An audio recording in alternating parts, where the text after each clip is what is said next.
Aktrisa Hande Kitaboğlu. Hoş geldiniz. Birinci sorum, Kırgızстан'a siz kaçıncı yıl geldiniz? Jana Kırgızstan emnesi menen jakты, emnesi menen özgөчө экен маданияты менен таанышканга жетиштиңизби? Буга чейин сиз Кыргызстан жөнүндө билгенсизби? Кыргызстандын кинематографиясын, фильмдерин кандай баалайсыз? Жана эгерде Кыргызстандын режиссерлору, негизи эле кинематографтары сиздерге кандайдыр бир сунуш актриса катары башкы ролдо биздин тарыхый кинолорго катышууну сунуштаса макул болот деңиз, анан гонорарыңыз ошого канча турат деп айта аласыз? Öncelikle ilk soruyu anladım. Kırgızistan'a daha evvel geldiniz mi dedi. İlk mi geldiniz? İlk geldim. Evet. İlk geldim. Kırgızistan'a birinci yolu geliyordum. Onunla birlikte buraya ilk defa geliyorsunuz. Hani buradaki Kırgız kültürüyle tanışabildiniz mi? Kırgızistan'ı daha önce duydunuz mu? Hiç ilgi gösterdiniz mi? Onunla birlikte buradaki mesela ünlü yönetmenler size bir teklifte bulunurlarsa, buradaki mesela bir filmin, tarihi filmde rol almanız konusunda teklif gelirse bunu değerlendirir misiniz? Ve onunla birlikte mesela hani en az yaklaşık olarak almak istediğiniz veya almayı düşündüğünüz bir ücret konusunda konuları. Hayır, iş aldık, ücretsiz şimdi konuşmak.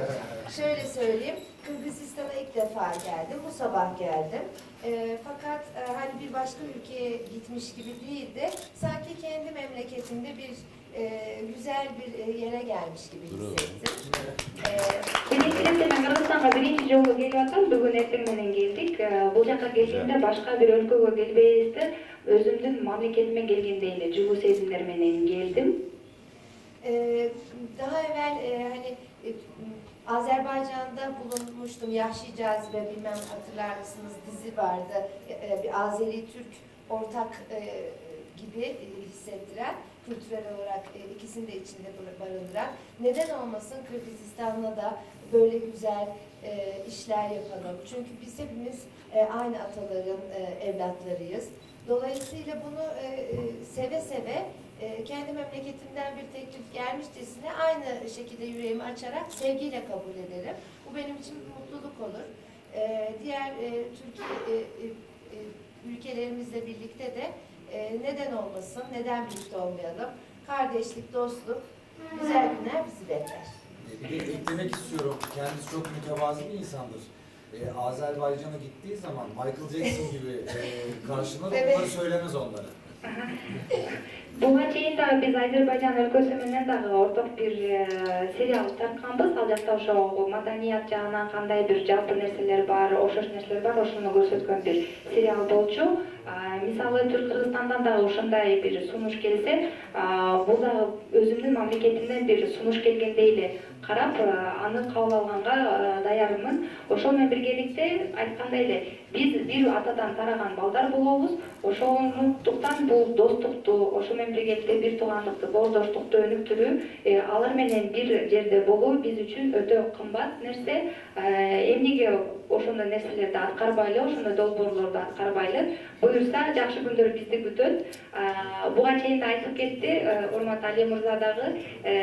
Бул нерсени өзү айтпайт, бирок Ханде мырза Азербайжанга барганда Майкл Джексонду кандай тосуп алышса, мени да Ханде айымды да ошондой сыяктуу тосуп алышат экен. Буну өзү айтпаганына караганда Али мырза өзү айтып кетти. Tasavvur ketти.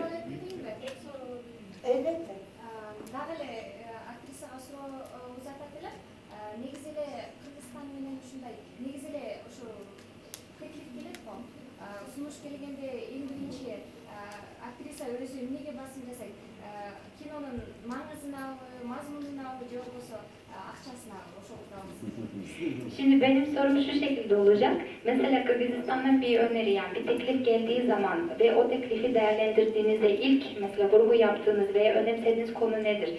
Bu filmin içeriği midir veya oynayacağınız rol müdür veya işte onunla birlikte hani buna mı daha çok önem veriyorsunuz değerlendirirken veya daha fazla hani size gelecek hani ödenecek para mı?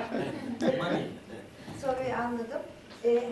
Her projede nereden geldiğinde hiçbir önemi yok. Bana teklif edilen projeye ne kadar benim bir katkım olabileceğine inancım çok önemli. Yani girdiğim projede benim de o bir köşesinden tutabildiğim faydası olabilecek bir proje ise hemen sıcak bakabilirim. Diğerleri ikinci, üçüncü sırada, önem sırası diyebilirim. Мисалы кандайдыр бир сунуш келгенде кайсыл жерден келгени мен үчүн көп эле мааниси жок. Биринчи иретте ошол долбоорду караган соң мен өзүм ушул долбоорго канчалык деңгээлде салым кошо алам, кошумча бере алам. Мен эң негизгиси ошону карайм. Ошол менен биргеликте ал долбоордун мисалы пайдасы канча болот, ошого дагы карайм. Эгер мисалы мен өзүмдүн кошумча менен жакшы нерсени аткара алам деген ишеничим болгондо, мен ал сунушту дароо кабыл алып, башка сунуштарды экинчи, үчүнчү планга калтырып коюшум мүмкүн. Эң негизгиси ошол эки ишенимимдин ичинде болушу зарыл.